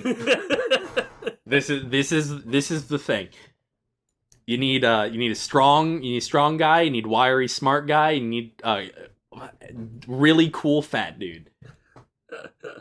Which I'm upset. I'm upset about how that goes in G. I don't like it. I don't like it. Yeah, there's some problems with that. It gets better. That's a G's the worst part of the manga. I believe it. I believe it full-heartedly. God. Do I ever? We also Musashi pilots the Getter 3. Nobody believes in his potential, but he's a great boy and he's gonna do his damn best. He's good at what he does. He tries so good at what he does. hard constantly. He tries so damn hard, and he just wants to do the right thing. We've also gotten introduced at some point during these chapters to Michiru, Dr. Satome's daughter, who has a sort of relationship with Ryoma. Genki, her younger brother, a little who is guy there. who's just running around. Older brother who Michiru, dies who is immediately. the girl who is there, and then, Michiru's around. Michiru's around till the end. Michiru's there. The Michiru's other brother dies immediately. Oh yeah. Who is originally supposed to be? Salamanders. Okay, that's in chapter I 2. forgot about that. That's just crazy. The salamanders awesome. are hilarious. I love that, I'm gonna finish this real quick. Okay. We also get introduced to not Dr. Hell. Emperor Gore. Sorry, Yeah. Dr. Hell is Gore the is so Mazinger. Emperor Gore, the emperor of the dinosaurs, who's trying to take over Earth after the virus that is humanity forced all dinosaurs underground. Devastating. Absolutely devastating. Some fights ensue. Some weird stuff starts getting implied about like maybe the Getters aren't strictly mechanical. The Getter Rays we get some Getter Ray talk. Getter Rays are what pilots the Getter robot. Yeah, it's what powers it. Yeah. Like 3 chapters from the end of this manga, we also get introduced to the Getter Empire, You don't gotta worry about the Yate too much. which is what's his name? The big bad guy or the The devil guy. Burai is the emperor. Yeah, it's Bare or whatever. Right. I'm looking at the character list on. I'm trying to. And they get continued on into G. So yeah, Hyaki Empire, who is ruled over by Emperor Burai, whatever, which is demons and Oni, which have also been pushed underground. Yeah. They're not happy. They're like- A lot of things aren't happy with I don't know. Yeah, they're in the ocean, except not in that part of the ocean. Not in the part of the ocean with the other people who are from the ocean that we'll get to in a moment. At the end of the manga, as all of these things are going on, there is the creation of new Getter units. The Getter Liger and the Getter Dragon. Getter Dragon is an important one. Keep it in mind for future. Okay. And Musashi, our lovely boy, sacrifices himself to ensure that the rest of the Getter team can get away and continue to live to fight another day. Now, I knew that was going to come. I knew that, I knew one of these guys was going to have to die because I have watched Nadesco.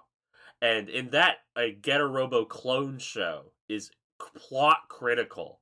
And a character, when a character in that show dies, the main character watches the episode of their fake Getter Robo where one of the guys dies, cope with it over and over again.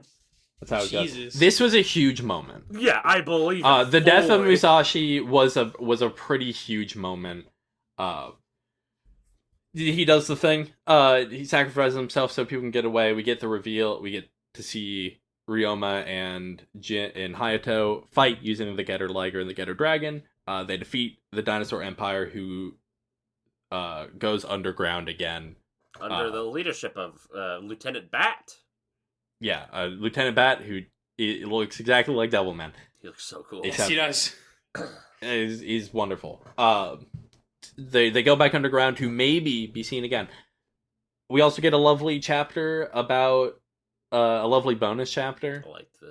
Where Musashi gets to do some shit. That was delightful. We all love that. It was a delightful little thing. Getter Robo G is more of the same. Ooh, get it out of here. It's pretty ass. It's really strange. I don't know why it's written like this. We kind of go there is a slight time skip. It's unclear how long it's actually been. They've rebuilt the lab and it looks entirely different now. I noticed that. They rebuilt the lab, looks entirely different. A new Musashi is there. His name's Benki. We do not get introduced to him. I hate it so much. I hate him. We do not get introduced to him at all. And then we kind of just continue fighting the Hyaki Empire until the final chapter, where there's some more weird stuff about what's the history of humanity? What's going on here? The Atlanteans come. It literally the final chapter, which is 200 something pages long. It's so long. Where the Atlanteans come, and they have to use an ancient Atlantean weapon to fight off the Hyaki Empire and the last of the Atlanteans. And then they send them into space forever to be guarded over by a sick fucking mecha dragon. Fucking Serpentera, bro! It's kind of the coolest thing ever. And that's more or less it. We don't get much of it. We don't get to know anything about Benki really, which is crazy. No, he's just there. He's just there. He's a seat filler. Give me your basic thoughts about Getter Robo. I bounced off of Getter the first time in part because I was really upset that they just introduced a new fat guy and we're like, yeah, this works. This is the plot now. I'm like, really, dude? That's how we're handling this? They don't even introduce him. I don't remember. He just appears. He literally is just there, and then they kind of just expect you to get it. It's so ghoulish for the type of sincerity that I felt in the original Getter Robo, and it made me frustrated. And you were like, it gets better. I'm like, it probably does, but I'm just not feeling it now. let me tell you something real quick. So, Getter Robo G. Well, I can't tell if this is the manga. I'm trying to find. Please, no, this is the anime. Give me the manga. Getter Robo G comes out, not long after. Literally the month afterwards. It is basically literally just more chapters. It is. Yeah, it's just more chapters. I don't know why they split it up. Well, I imagine it's probably because the TV show. The TV show, which Getter Robo got a 50 episode TV show, which I was going to try to watch in its entirety before doing this. I got like a good chunk. It's good. I mean, let me be clear. Yeah. It's pretty good for what it is. Great opening. A really good opening. Didn't get quite far, but something that I will say about this is there are certain characters in the anime that get a lot more screen time, and I think it kind of helps. I was thinking a lot about get that, attached actually. to them. Yeah. You get more. You get more of all these characters because it's a 50 episode TV show Yeah. instead of Shortish manga. a 15 chapter manga. But you also get more Michiru. Michiru is like kind of a part of the team. She gets to pilot her own robot sometimes. Oh. You get a little bit more Genki. You get to see the Jujutsu Club, you get to see Musashi's Jujutsu Club, which is really nice. Yeah, there are also just like nice. other characters that end up showing up, which kind of flesh out the cast a little bit. It's a lot sillier. Mhm. The anime is a lot more. It's more kid friendly than the manga is, because the manga like gets into some pretty Dudes solid are like just horror shit. dying. Like Yeah, it's a little fucked up. the Specifically in bioweapon the shit. Like, oh my god. I mean, specifically in the Hayato Jin introduction when he's like fighting all the dinosaurs like hand to hand. Oh yeah. There's some creepy ass designs, and the way the salamanders move, like all that shit is frightening. It's the coolest. And I do think from what I have seen, because I have seen the 3 Getter Robo OVAs, which I mostly suggest doing after you've read definitely past this. But probably it's just best if you watch them after having a full knowledge of the manga. The Getter Robo OVAs are fascinating, but alongside those, the Getter Robo G also gives you a lot more time with Benki. It gives you a lot more to like actually latch onto and make him his own character instead of kind of like leftover Musashi. This freak Which- standing in the place where my beloved family member used Yeah, to be. like, instead of watching somebody wear your Sucks. best friend's face. What the fuck? Hated Okay, it. but nonsense. when I say that things get better, Getter Robo G ends in 1975. Do you know when Getter Robo Go starts? No idea. It's like 91. 1991. Yeah. Oh, There is a significant chunk of time. And a lot happens in Lord. the world of mecha Yeah. around that time. Gundam world happens. as a whole. Like, The entirety of Gundam happens. There's another Tamino work specifically that is hugely influential on the rest of Getter going forward. But we'll talk about that more next episode. But yeah, I mean, do you guys have much experience like reading kind of these older mecha or just these older manga like this? not really. I mean, I do. I guess I do. I Yeah. guess James, do you have any? You got nothing. Not really. I mean, the oldest back I've gone outside of, like, I've read a bit of Mazinger, like I was saying the other day. Or not the other day. It's like earlier Mao this episode. Dante. I read Mao Dante. Fucking love Mao Dante. But like, Yeah, I've been you did. reading, I've been reading like Robot Detective K or Detective Yeah. KG or whatever. It's got like 5 different names, and that's about the same time period as this. Like, it's coming out the same. And I've been really enjoying that. Yeah. But that was. And This is the first time I've read like, front to finish something this old and really like it grabbed me properly. really gotten it. I do think in general, Getter Robo is an example of something that I feel like I can recommend this to a lot of people 100%.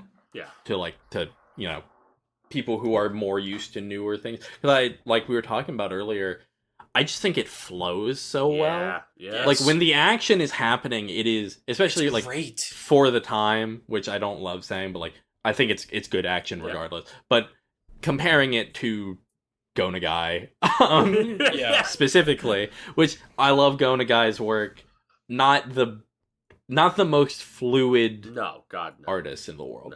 No. I think he is pretty stiff. And I think Ken Ishikawa is kind of smart in how he makes things a little rounder and he makes things a little bit more fluid. Mm. and he also really loves drawing freaks. He loves. Oh my god! I was losing my mind. I think it's in Getter Robo, not G, but the doctor who loves making weapons to kill people. Like, he just loves making weapons, and he gets so excited when he thinks that he's gonna die by his own weapon. He's like, "Oh, make sure to take photos. Oh, make sure to kill me on this specific way." I was losing my mind. I love that little guy. He's awesome. He sucks. I love him. He's the best. He's the best. Yeah, get it. But I mean, like, so what are your thoughts, Ren? You're art boy. You are. Yeah, I mean, I've read some older manga. I read some Yoshihiro Suge short stories when I was in high school. Because I was like, I'm better than people. I'll read old ass manga. And I was like, I like this. And then I read all of the original Devilman when Crybaby came out, and I was like, this is really good and strange. And there's a bit where he's like, the human population can't live past Y2K, and I was like, oh, well, we'll see. You guys got some thoughts on this, Brent. The guy's fucking interesting. I think he's fascinating. But I think that this fucking comic flows great. I never really have any issues I have a lot of the time with some older comics where they're still figuring out the form of how Japanese comics are going to flow. Yeah. Ichikawa just gets it. He understands where individual elements should be, and I think that creates a really, really good balance in this comic. Yeah, I think, and I mean, you get tastes of it throughout with the new stuff added in. Which is crazy. But it looks insane. Yeah, I was blown away. Yeah, I would say you do really get to see just how much his art just grows and changes. Yeah. But right after Getter Robo G, he also wrote a manga called Maju Sensen, which is kind of his take on Devilman. About a man who is fused with a bunch of animals and also his mother. Oh my god. And can like transform into other animals. Sadly, it was never finished. Like, it got canceled. There is an OVA. Yeah, I'm looking at that. There's two things. There's an OVA and a TV show. The OVA has never been translated for some reason, but it apparently does actually give like an ending to the series. The TV and then show's apparently cover on Analyst is insane. Yeah, I'm looking at it right now. Apparently, I haven't watched it. I'll probably watch it at some point. Apparently, the anime kind of boring. I believe it. Which is tragic. That feels right. Yeah, that's so devastating with art like that. But the manga, really fucking good, really interesting. Not saying you have to read it before Getter Robo Go, but it might be fun. It goes smooth. Yeah, I love Ken Ishikawa's art. I love his style. I also think he I think he gets more interesting just like in thematic shit going forward as well. There's not a lot going on in Getter Robo. No, it's pretty head empty. And that's pretty head empty. Maybe a little problematic. There's some stuff about definitely problematic. Destroying the world, but like also, I kind of forgot to bring this up before reading this. I think the one part in like chapter 1 where there's a really really racist character of a black man never shows up again. Yeah. Luckily, good. Never. As far as I have read, and I've read a decent chunk of like his the stuff that he's released since. Never something that happens again. Which is lovely. They do bring him back for an OVA though. They like reference him in an OVA, and I don't know why they do that. What end? I don't know. I don't know why you would. I don't know. Why dig that up? I don't know. I don't know why they did that. Never happens again. A very like, it's fucked up that it happens at all. But I can assure you, never happens again, which is nice. Yeah, I don't know.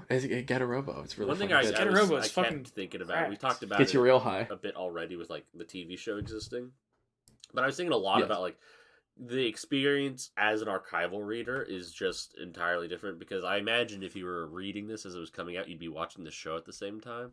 So the show would be informing your opinion of the characters in the manga. Yeah. And like vice versa. And I was just thinking about how that experience is just fundamentally different. And a lot of like... Yeah, you just can't get that. Yeah, you just can't get that. Even if we try to recreate it, it would be very different.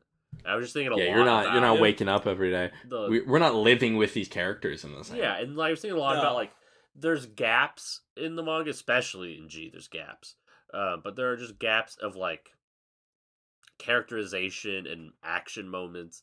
Like the lab is destroyed in one chapter, and then it's back the next, sort of thing. And it's things like that where I felt the lack of the show of like I wish I had watched this in some way. Because there are things that I'm just not getting from this manga as much as I enjoy. Yeah, and I mean, I think that's also that's partially like why Benki feels so fucking weird. Yeah, don't like it. It feels very strange because it obvious. Also, I don't know for sure. This is all like I'm making up shit. Yeah. But Benki also feels like a studio thing. That's what I thought. Like as well. studio interference. Yeah. Like, hey, you need another guy. Kids are gonna be confused, and we need him to. Yeah, because it was helped by the studio, right? I mean, yeah, like he was at some level beholden to the studio to some degree. He had a lot of. Obviously, he had a good amount of freedom to kind of do whatever. Sure. I've been thinking about like Gonagai did. Yeah. You watch the Devilman TV show and you read Devilman. You will. It's hard to find two things that are more different in tone than that. You know, there was a Devilman TV show from that time. Yeah, there's like a 38 episode Devilman TV show. Watched a couple episodes. Not something that I love. I can't imagine what that looks like. Yeah, I don't know. Kidifying Devilman is not really something I'm interested in. Devilman should be doing some whack ass shit. I think Devilman should be gross. Like, yeah. I think Devilman needs to be kind of gross. His name's Devilman. Like, I don't know. Yeah, it's a comic about how being a person is evil and we're corrupted by our worst impulses. Yeah, I don't know. It's fucking crazy. I've been thinking a lot about the idea of like the TV show informing the manga a lot lately in context of Robot Detective K, because that manga is like pretty chill, like mystery horse shit with like a robot detective. The TV show is a live action tokusatsu show where the robot transforms. And there's a scene in the manga that made me like physically uncomfortable where the angry detective makes K take off his clothes to show his robot body to his family who wants to accept K into their lives, and it's gross and dehumanizing in like a really striking way. Yeah. And that's just like the way he transforms in the tokusatsu show. Like he's just naked when he's in fighting mode in the tokusatsu show. Insane. God, I was just thinking about that. I'm like, it is funny to see that. Man, can you imagine? It is interesting, like especially how, because we live in a very different time where like franchises are like treated differently. Incredibly, yeah. I mean, we hear a lot about like synergy between like the MCU and the comics. Like, oh, they're changing Miss Marvel's origin because like they wanted to fit blah blah blah blah blah blah blah blah. Everything needs to be smooth, clean, and streamlined. Yeah. Where like stuff like this is just like, well, we have the thing for kids. Yeah. And then we have this other thing for like slightly older kids or kids whose parents aren't paying attention. Yeah. Which will fuck them up a good bit. Which will fuck them up a good bit. And they're like different, but they're also like informing each other. I do more or less believe that the manga is like the core of the Getter franchise. But I don't think that I don't want to like say that in a way where I'm like the animes aren't important or aren't like worthwhile, because I do plan on watching. I've seen 17 episodes of the original Getter Robo show. I plan on finishing it because I love these characters a lot, and I want to see what's up with that. Yeah. And I think it is important, and there is certain context that you just don't get if you don't. Yeah. If you've never seen the show, like for fans of Getter Robo in Japan especially, Getter is both and has always been both. Mm-hmm. There's like they're holding like these two kind of contradictory like characters in their head, and then they just kind of become one thing. Like you can kind of smooth it out at some point and become like one thing. Like in the 17 episodes I watched, there's a very specific point where like 9 episodes in, I started to really give a shit. Mm-hmm. Yeah. Where it just felt like all of a sudden like they got to start doing crazy shit. There's like an episode where Hayato kicks a soccer ball into a dude's face until he dies. Like just pummels him to death with a soccer ball. Which I was like watching and I was like, this is crazy. Damn.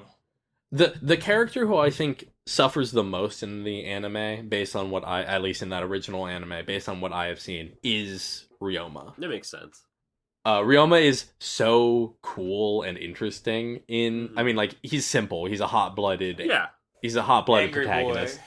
He's angry and whatever. But he is, like, Also violent. so smooth and flat in the anime. I was gonna say, in the manga, he's got, like, edges to him. Like, he is, like, He's like a normal dude in the anime, which is so sad. That's a copy of a Go to Guy character of, like, a weird, violent young man who's doing, like...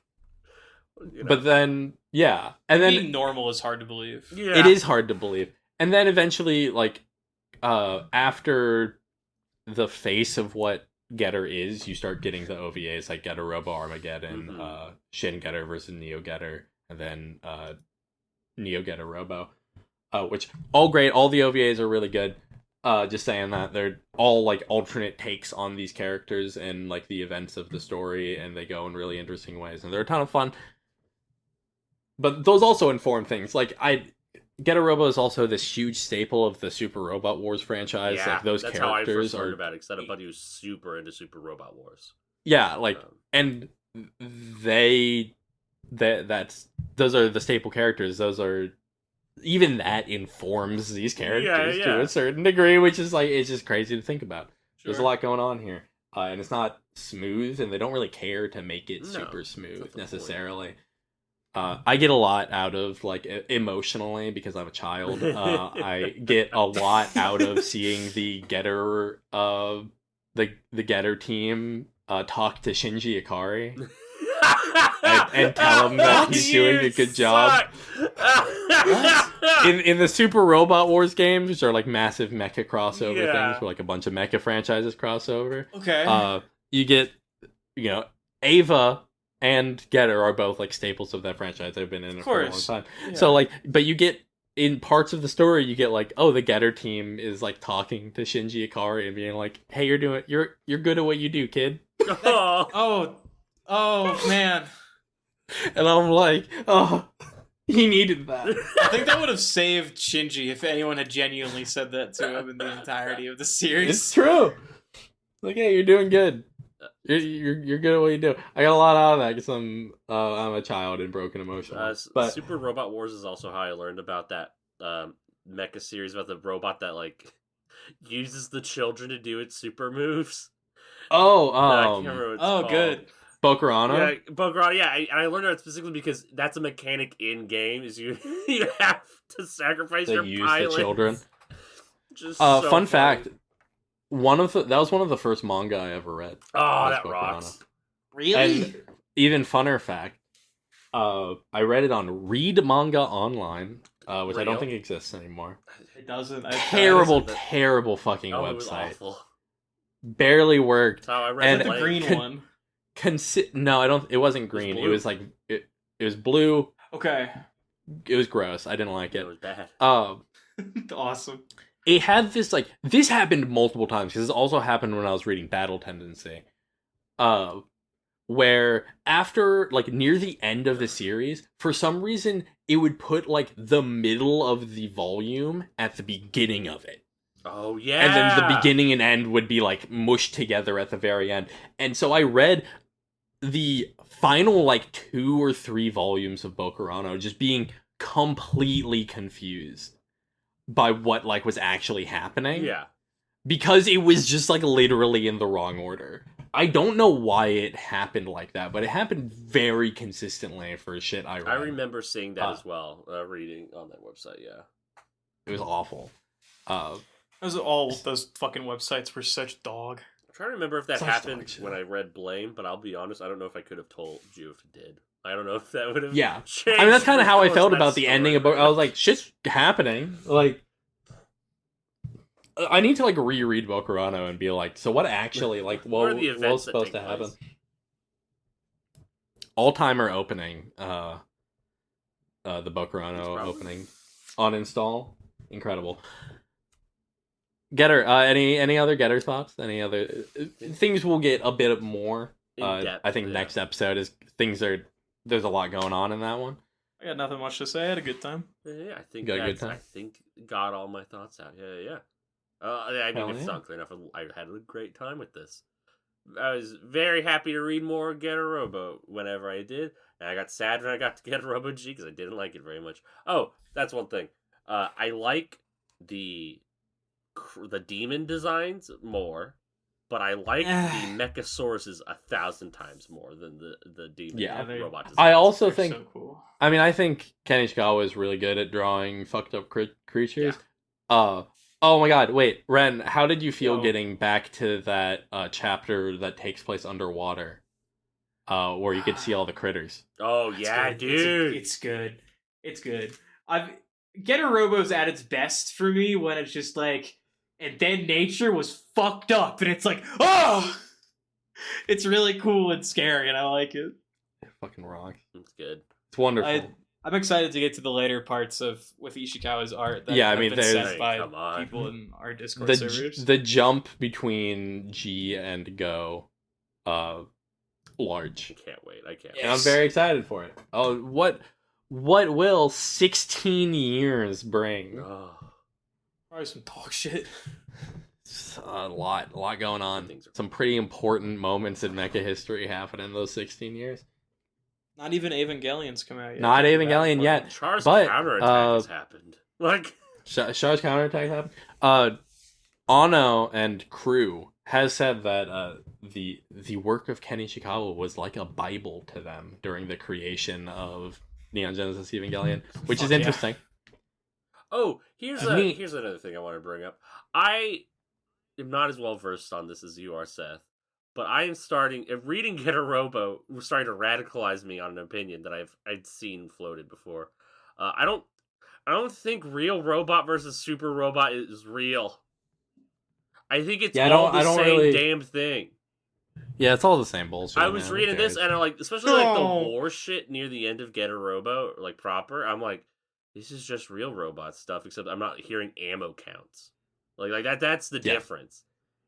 It's like, yeah, like Ammo counts people that get don't really matter into because it's that. all made up. Like I don't think it's real. yeah, people get really into that whole debate, and I'm just like, it's all mecha. Who Yeah, it's cares? all the same shit. I don't see a difference. I don't think there is. You get the fun part is when you get into like other semantic arguments about like what mecha is. I fully believe it. refuse. Which, I mean, Hebe and I have talked about this, friend of the pod, have talked about this and made, fun little memes Yeah. of like, yeah, the Gundams were originally supposed to be fighter jets before they were robots. So, airplanes are mecha. I hate you guys. You suck. But like the easier one was like power armor. is mecha. Power I don't think this is that's the one it. that you people have said around me made me mad thinking. I'm like, it's not. You guys are exhausted. I think power, like, it's it's fucking mecha. It's just smaller. It's not mecha. Okay. It doesn't It is count. mecha. Little robots fighting, like Robot Wars or They whatever. were telling the me fuck that they fucking were. magical girls were mecha recently. Yeah, magical Not girls recently. can be mecha. Not all of Okay, them, man. but they are. That's the end of the show. We're done. I think Devil we're Man's done. mecha. 'Cause I it's have a letter transforming from a hero. fan. Yeah, okay, let's do the They letters. didn't give me a name to call them, so I'm just gonna say unnamed listener. Because I don't want to say their real Okay. ass name, which is being shown to me in their Gmail. Jeff Thu, professional shitbag. I But don't think. It I was don't them. think that's Mother's true. I'm not Basement. gonna say that about our lovely fan. Also, I was gonna read this, but I'm realizing I should not be speaking for that long, so I'm gonna copy and paste this into chat, and I want one of you to read it for me. Sure. Do you want to do it or I do it? I can do it. Okay, go for it. Just want to throw out a recommendation for a very current creator in comics right now, Denise Camp, 20th Century Men with Stipend Morian reinvigorated my love for the comics medium, and reading it month to month last year got me in my local comic book shop, spending probably too much of my income on shiny paper. Out the way. Yeah, that's how it goes. You see global superpowers of 20th century politics and literalizes, I think. Literalizes, yeah. It's fucking spell check, you know? Or not spell check, autocorrect is the term I was trying to find. Fucking autocorrect, you know? Them as characters representing their respective nations and doing lots of dope shit with that premise. It's so good it makes me want to punch myself in the face. I've also been loving the new Ultimate line, in particular Hickman and Chesetto? I don't know, I couldn't tell you. I don't know. Spider-Man and aforementioned Denise Camp joint with Juan Fergieri, the Ultimate. Been hearing good Not things to be about the outdone. People have been I've been hearing great things about both of those. Great things as well. Yeah. Not to be outdone, a new Image series just got announced titled Assorted Crisis Events. This details the experience of Joe Schmoes across time and space, experiencing fucked up Infinite Crisis on Infinite Earth type shit, infinitely and indefinitely forever. Seems to be taking it well. And this letter came into us after our Infinite Crisis coverage. I want to thank dear listener for sending that in. And yeah, We've been in distress. We apologize. Yeah, we've been busy. For taking a while. Busy. But yeah, the comics they mentioned, 20th Century Man and Assorted Crisis Events. 20th Century Man has been on my radar for a little bit because I follow Blastweave on Tumblr and they're always talking about that shit. But Assorted Crisis Events I had not heard before this email came in, and I haven't read it yet, but it's on the pile. I'm gonna get to it. I'll Fuck yeah. probably check out the new Ultimates run. Yeah, we have a friend New who's in quotes. really I should. I like. really fuck with. I'm pretty anti-Marvel right now. Yeah, I couldn't pay me. Just like a baseline. Because This is the way they are and the things they do constantly. Yeah, because of the way they've been and the way they are. But like sometimes they make good comics. Yeah, It's true. not. Anyone can make a good comic theoretically. Yeah, they be saying that. True, be true. I'm excited for that Yeah, absolute line. The Martian Manhunter. I'm holding. I want to. I can't wait. Yeah, I I'm wanna check out more so of that. fucking excited. It needs to be good, or I'm gonna be devastated. I'm That's a also- I Dale need Cooper, to- right? mate. Martian Manhunter? Maybe. No, in this run, he looks like a Dale Cooper. Maybe. Well, he's like. It probably is. We'll figure it out. It's not out yet. Can't tell you, man. Well, yeah, but look at the covers. Look at the artistry. I mean, it's Look at probably He Dale looks like Cooper. It depends. You know what he fucking looks like? He looks like fucking the Pluto, the guy from Pluto. He looks like that guy. Geist or whatever his name is. I need to read Geist. Pluto. Dude, I've been thinking so Pretty much okay. about Pluto lately. It's specifically the scene where he tells that robot that her husband is dead, and the robot just looks sad. I just thinking about that. And that's an episode. Thank you guys. That's the episode. You can email us at bogfrogbookpod. Please do. We love getting emails. We'll read it out on air. You find all of us on Blue Sky at bogfrogbookpod or bogfrogpod. I don't know which one, but you'll find it if you search us. Well, Check out our other show, Covered in Worms, which is coming back soon after this episode comes out, hopefully. We've just been yes. busy. And then check out next episode's reading will be Getter Robo Go, not Getter Robo G. Separate things. Getter Robo Separate Go. things.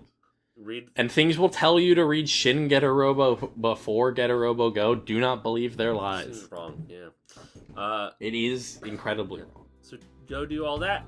We will see you in 2 weeks or so, and have a great time. Bye. Bye. Bye.